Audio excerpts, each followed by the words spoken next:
میں آپ کے سامنے رکھ دیتا ہوں، اس سے پڑھ لیجئے گا۔ ڈان اخبار نے لکھا ہے کہ معاشی ماہرین نے مارچ کے دوران، یعنی جو اگلا مہینہ ہے، شرح مبادلہ کے عدم استحکام سے متنبع کر دیا، یعنی ایکسچینج ریٹ سے۔ اب ان کے مطابق معاشی ماہرین نے خبردار کیا ہے کہ 2 ماہ سے زائد عرصے تک مستحکم رہنے کے باوجود مارچ کے دوران شرح تبادلہ کو دھچکوں کا سامنا کرنا پڑ سکتا ہے۔ اب اس سے اگلی بات سنیے، ترسیلات زر، یعنی جو ریمیٹنسز پاکستانی باہر سے بھیجتے ہیں، ترسیلات زر اور براہ راست غیر ملکی سرمایہ کاری، فورن ڈائریکٹ انویسٹمنٹ FDI جس کو بولا جاتا ہے، دونوں متوقع سطح سے کافی کم ہیں۔ مالی سال کی پہلی ششمائی میں یعنی 6 ماہ کے دوران ترسیلات زر 6% کم رہیں، جو کہ ایک سنگین تشویش کا باعث ہے۔ آپ کیا کر رہے ہیں؟ آپ حکم جاری کر رہے ہیں۔ اب گھر کے بھیدی ان کے لنکے ڈھاتے ہوئے نظر آ رہے ہیں۔ میں آپ کو ایک خبر دینا چاہتا ہوں۔ نمبر 1 تو پہلے سن لیں، پھر گھر کے بھیدی والی خبر دے دیتا ہوں۔ شاہ محمود قریشی کو اور عمران خان کو سائفر کیس میں سزا ہوئی۔ عمران خان تو آلریڈی ڈسکوالیفائی ہیں، وہ الیکشن میں حصہ نہیں لے رہے، تو شاہ محمود قریشی تو الیکشن میں حصہ لے رہے تھے۔ تو اس طریقے سے اب بتایا گیا ہے کہ جو شاہ محمود قریشی ہیں ان کو چونکہ 63(1)(h) کے اندر سزا ہو گئی ہے، تو یوں الیکشن کمیشن آف پاکستان نے رات کو نوٹیفیکیشن جاری کر کے ان کو الیکشن 2024 میں حصہ لینے کے لیے نااہل قرار دے دیا ہے، اور اگلے 5 سال کے لیے شاہ محمود قریشی الیکشن میں حصہ نہیں لے سکیں گے۔ اور ابھی جو انہوں نے کاغذات نامزدگی ان کے جمع ہوئے ہیں اس میں بھی وہ انتخابات میں حصہ نہیں لے سکتے۔ اور ذرا انصاف کا نظام پاکستان میں دیکھیے گا، شاہ محمود قریشی شیڈیول جاری ہونے کے بعد ان کو سزا ہوئی تو جناب ان کو ڈسکوالیفائی کر دیا گیا، الیکشن نہیں روکا گیا۔ 2018 میں نون لیگ کے امیدوار حنیف عباسی جو راولپنڈی سے ہیں وہ ڈسکوالیفائی ہوئے NS8 پنڈی سے، تو ان کو ڈسکوالیفائی کرنے کا مطلب یہ نہیں تھا کہ ان کو نکال دیا جاتا، الیکشن کمیشن نے اس حلقے کے الیکشنز ہی روک دیے کہ چلیں دوبارہ سے وہاں پہ الیکشن ہو جائے گا اور دوبارہ سے امیدوار کاغذات جمع کروائیں گے، لیکن یہاں پہ الیکشن نہیں روکا گیا، یہاں پہ صرف امیدوار کو جو ہے وہ آؤٹ کیا گیا۔ اس کی وجہ کیا ہے؟ اس کی وجہ یہ ہے کہ مسلم لیگ نون کے لیے، پیپلز پارٹی کے لیے آسانیاں پیدا کرنی ہیں، یہ ظاہراً لڑتے ہوئے دکھائی دیں گے۔ جیسے کل آپ کو حلقہ N127 کے اندر عطا تارڑ یہ کہہ رہے تھے کہ دیکھیں جی ہم نے ان لوگوں کو پکڑ لیا ہے جو یہاں پہ ووٹ بیچ رہے تھے اور یہ سب کچھ کر رہے تھے۔ بالکل ٹھیک ہے، پیپلز پارٹی نے مسلم لیگ نون کی ویڈیو جاری کر دی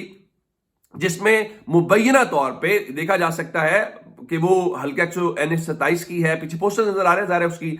تصدیق ہونا تو باقی ہے، وہ ایک سوشل میڈیا کے اوپر سرکولیٹ کرتی ہوئی ویڈیو ہی ہے، تو وہ ایک الزام نہیں کہہ سکتے ہیں اس کو۔ تو اس میں نوٹ دیے جا رہے ہیں 5-5 ہزار کے، پیسے دیے جا رہے ہیں، اب یوں کہہ لیں، اور اس کے بعد مقدس کتاب کے اوپر ہاتھ رکھ کے لوگوں سے حلف لیا جا رہا ہے، اور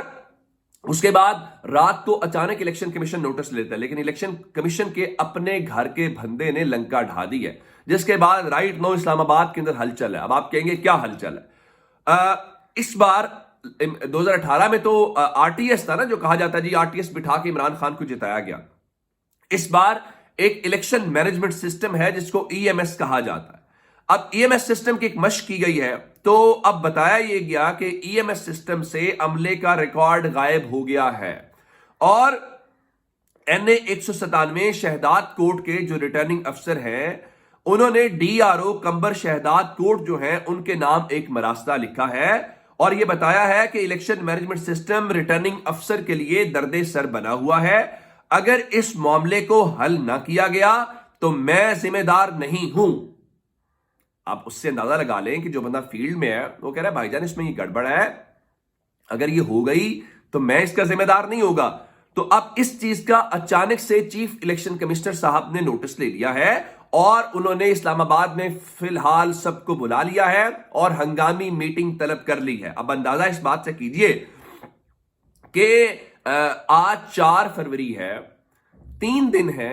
4تھے دن پاکستان میں الیکشن ہے، اور 4 دن پہلے یہ پتا چل رہا ہے کہ الیکشن مینجمنٹ سسٹم میں گڑبڑ ہے، اور آج آپ میٹنگ بلا رہے ہیں۔ تو اب آپ الیکشن کی شفافیت کا اندازہ اس بات سے لگا لیجئے۔ اگلی بات، جسٹس اطہر من اللہ صاحب جو ہیں وہ وہاں پہ لندن اسکول آف اکنامکس کے اندر گئے ہوئے تھے، اور وہاں پہ انہوں نے خطاب بھی کیا، اور انہوں نے خطاب کے حوالے سے بڑے جو آئین کے اہم امور ہیں ان کے اوپر گفتگو کی، اور اطہر من اللہ صاحب کی بڑی کمانڈ ہے اور بڑے اچھے ان کے بارے میں۔ اب انہوں نے کہا کہ 8 فروری کے بعد ہی ہم یہ کہہ سکتے ہیں نا کہ الیکشن کیسے ہوا، اور یہ انہوں نے بات یہ ضرور کی کہ صرف الیکشن نہیں، الیکشن جینوئن الیکشن ہونا چاہیے۔ اب اس چیز کو لے کے انہوں نے کہا کہ عدالت کا بھی امتحان ہے کہ وہ عوام کا اعتماد جو ہے وہ بحال کرے اور اس کے فیصلوں شکر الحمدللہ کہ اس کے فیصلوں کے اوپر عمل درآمد ہو۔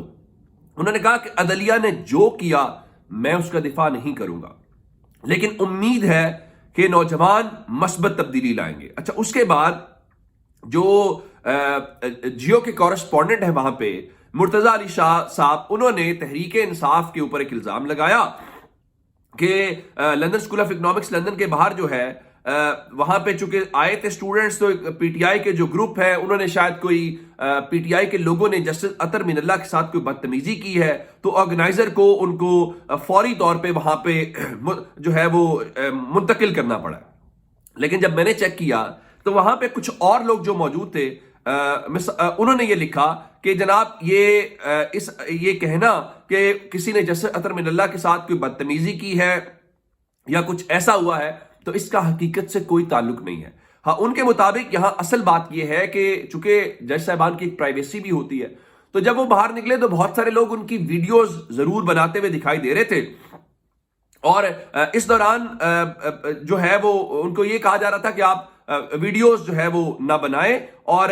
ہوا یہ کہ وہ جو اسٹوڈنٹس ان کے آس پاس ہیں وہ خود اسٹوڈنٹس ہیں، جو لوگ ان کے آس پاس ہیں وہ اسٹوڈنٹس ہیں، کیونکہ ان کا کام تھا، وہ آرگنائزرز تھے، تو انہوں نے وہاں پہ چلتے ہوئے اور انہوں نے جو اس دوران انہوں نے آگے چلتے آئے اور اس دوران ٹیکسی روکی، ان کو بٹھایا اور وہ خیر و عافیت کے ساتھ وہاں سے چلے گئے، اور وہ جو اگر وہاں پہ کوئی آوازیں آ بھی رہی ہیں تو وہ لوگ ہیں جو ان کو ویڈیو بنانے سے روک رہے تھے۔ تو جسٹس اطہر من اللہ کے ساتھ کسی نے کوئی بدتمیزی نہیں کی، ان کے ساتھ کچھ بھی نہیں ہوا، لیکن چونکہ پاکستان میں ہر چیز کو تحریک انصاف سے جوڑنے کا ایک ٹرینڈ ہے تو ان صاحب نے وہ کام بخوبی سر انجام دیا۔ اپنا بہت سارا خیال رکھیے گا، خدا حافظ۔